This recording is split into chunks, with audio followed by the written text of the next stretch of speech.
और बंगाल के इक्वेशन को और आगे समझेंगे, लेकिन जैसे कि आपने कहा कि पीएम का फोकस बहुत था पूर्वोत्तर पे, और 2014 के बाद से ही देखें तो ऐसा लगता है कि पूर्वी भारत और पूर्वोत्तर उनकी जो फ्लैगशिप स्कीम है, वेलफेयर स्कीम हो या फिर इंफ्रास्ट्रक्चर डेवलपमेंट, एक तरह से लेबोरेटरी बना हुआ है, उसका ये नतीजा आ रहा है निश्चित रूप कि में उड़ीसा, इसको बंगाल। देखिए, मैं आता हूँ उड़ीसा से।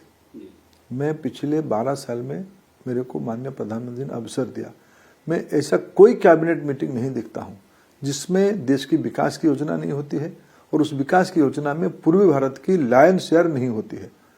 यहाँ हिस्टोरिकली हम बहुत पीछे थे। अगर आज सड़क में प्रधानमंत्री सड़क योजना बनती है तो सबसे ज्यादा लाभार्थी कहाँ ज्यादा नहीं सड़क बना था? पूर्व भारत में नहीं बना था। अगर बाढ़ सुखाड़ के इलाका कहीं ज्यादा था तो पूर्व भारत में था। अगर यहाँ गरीबी कहाँ था, कामकाजी लोग कहाँ सबसे ज्यादा देश की है, माइग्रेटरी लेबर कहाँ है, बिहार की है, झारखंड की है, बंगाल की है, उड़ीसा की है। इस सब इलाका में अगर रोजगार सृजन होता तो लोग बाहर क्यों करने जाते? आपको उज्ज्वला मैन भी कहा गया है कि जब आपकी मिनिस्ट्री ने वो स्कीम लागू किया उसमें पूर्वी भारत में उसका बहुत ज़्यादा फोकस रहा। क्या उस समय संदेश रहता था पूर्वी भारत को लेकर पीएम मोदी का? उसमें पूर्वी भारत की जब कल्पना करते थे प्रधानमंत्री जी बहुत सार्वजनिक मंच में कहे, जब तक भारत माता की दोनों भुजाएं इकट्ठा नहीं होते हैं तब देश की विकास नहीं हो पाएगा।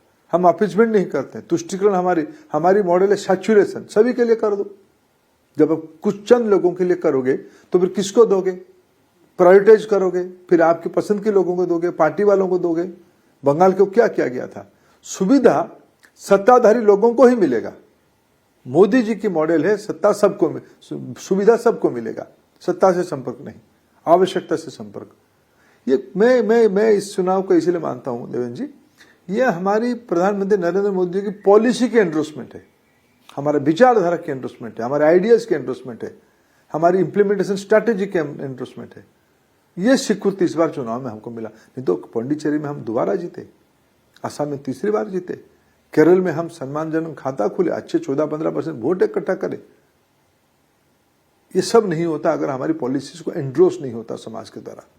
बंगाल के हिसाब से अगर देखें तो जैसे 2016 से 3 सीट, उसके बाद 19 में लोकसभा में ज़बरदस्त सफलता हासिल हुई, 18 सीट, फिर 21 में विधानसभा में 3 से 77 बढ़े, लेकिन जितना हाइप था उस हिसाब से सरकार बनाने को लेकर नहीं हुआ।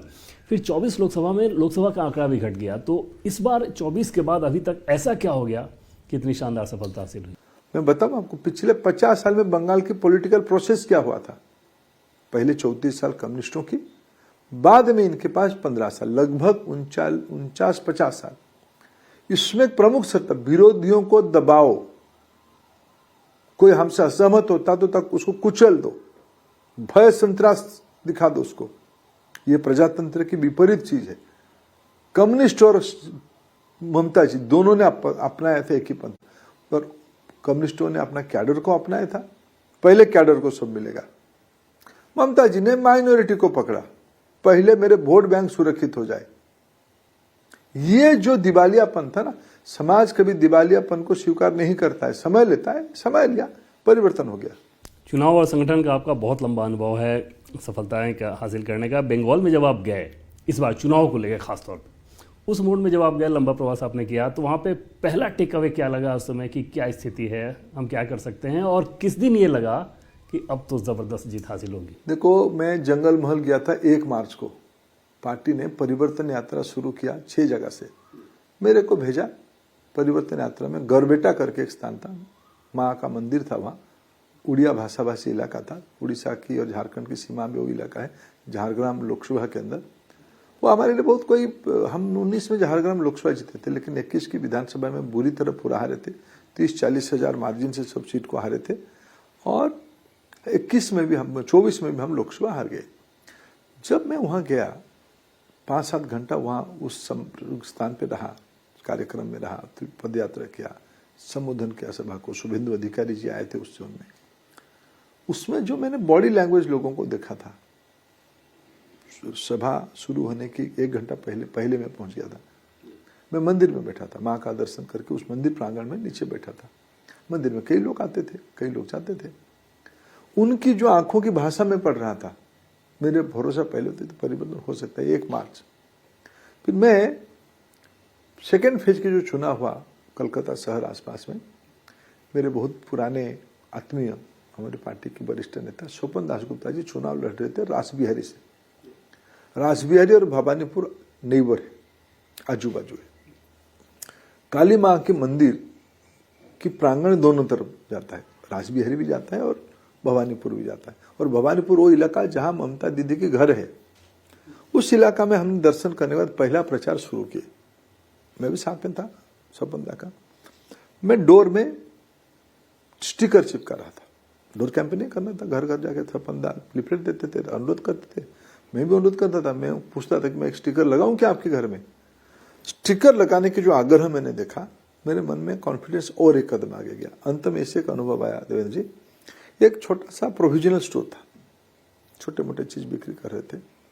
पहले हम बंगाल में कई सालों से पैदल में जो घूमते हैं कार्य में, इतना भय वातावरण होता था, कोई आपको नमस्कार का प्रत्युत्तर नहीं देगा। लेकिन इस बार मैंने देखा कि माहौल बदला हुआ है, महिलाओं के अंदर विशेष करके माहौल बदला हुआ है।